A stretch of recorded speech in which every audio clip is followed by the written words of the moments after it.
নমস্কার, প্রত্যেক দিনের মতন মনিকা কিচেন ব্লগে আসলাম। এই দেখুন, আমি 150 গ্রাম চিকেন নিছি আর 200 গ্রামের মতন আলু নিছি। এই চিকেন দিয়ে আলু দিয়ে স্যুপ টাইপের ঝোল করলাম।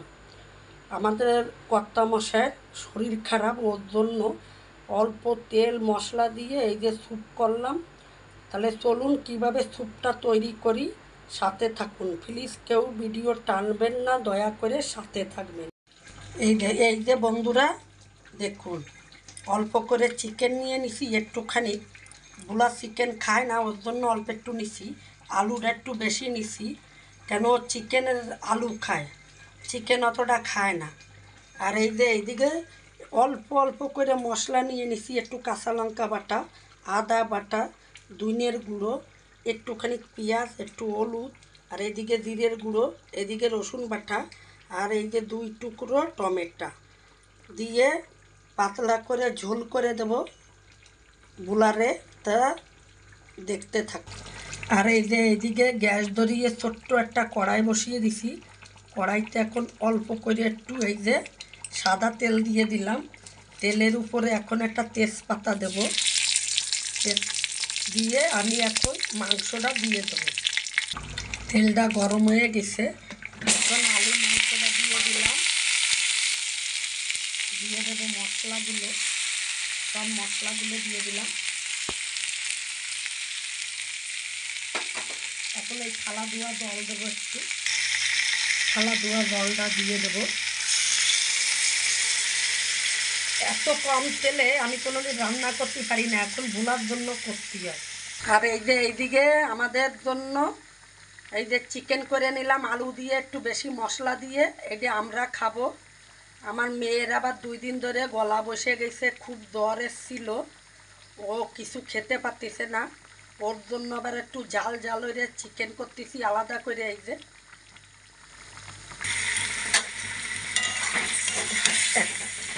কড়াইতে ভালোভাবে কষিয়ে নিয়ে জল দিয়ে দেবো। পেশেন্ট বা ঘরে পেশেন্ট থাকলে পেশেন্টের জন্য এইভাবে তরকারি করবেন, তাহলে ভালো হবে।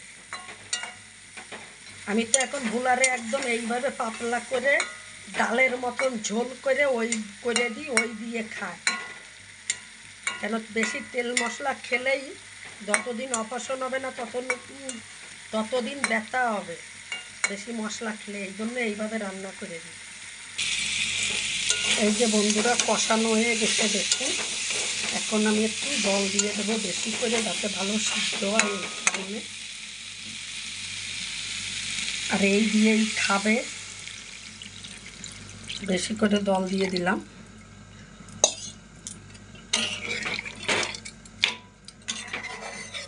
ডাক্তার বলিছে মশলা একদম কম খেতে, যতদিন অপারেশন না হয়। অপারেশন হয়ে গেলে আবার পুরো আগে যেমন খেত এরকম খেতে পারবে, কিন্তু এখন যতদিন অপারেশন না হয় ততদিন এইভাবে তরকারি খেতে হবে, নালে ব্যথা উঠবে। আর এমন ব্যথা ওঠে, ব্যথা সহ্য করতে পারে না, হসপিটালে নিয়ে দৌড়তে হয়। এই কারণে এইভাবেই তরকারি করে দিচ্ছি। এখন একটা গাবলা দিয়ে ঢাকা দিয়ে দেবো। পুরো সেম আমার এই ছোটো কড়াইতে এই গাবলাটা পুরো সেম প্রেশার কুকারের মতন। দেখুন বন্ধুরা, এই যে এইদিকে আমার চিকেনটা হয়ে গেল। গরম মশলা দিয়ে দিলাম, 1 টাকা দামের গরম মশলা 2টো দিয়ে দিলাম। দারুণ একটা কালার এসছে দেখুন, মেয়ের মুখে ভালো লাগবে, ঝাল ঝাল করে করেছি। এখন গ্যাসটা বন্ধ করে দিলাম। এই যে বন্ধুরা আমার চিকেন হয়ে গেছে। এখন এই যে 1 টাকা দামের একটা গরম মশলা দিয়ে দেব, কেন মশলাটা না দিলে তো চিকেনের একটা গন্ধ থাকে, বুলা খেতে চায় না।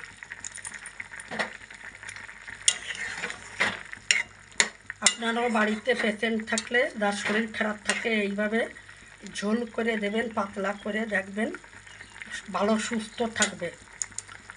তাহলে ভিডিওটা আমি এখানে শেষ করব, দেখা হবে অন্য দিন অন্য কোনো ভিডিও নিয়ে। আমি এখন একটা জায়গায় ঢেলে নেব। এই দেখুন পুরো আলুও দেখা যাচ্ছে না, চিকেনও দেখা যাচ্ছে না, পাতলা ঝোল করলাম। তাহলে আমার ভিডিও দেখে ভালো লাগলে লাইক শেয়ার কমেন্ট করবেন, আর ফেসবুকে পেজ আছে ওখানে ফলো করবেন। তাহলে অন্য সময় অন্য ভিডিও নিয়ে দেখা হচ্ছে। সাথে থাকার জন্য ছোট বড় সবাইরে থ্যাংক ইউ, টাটা।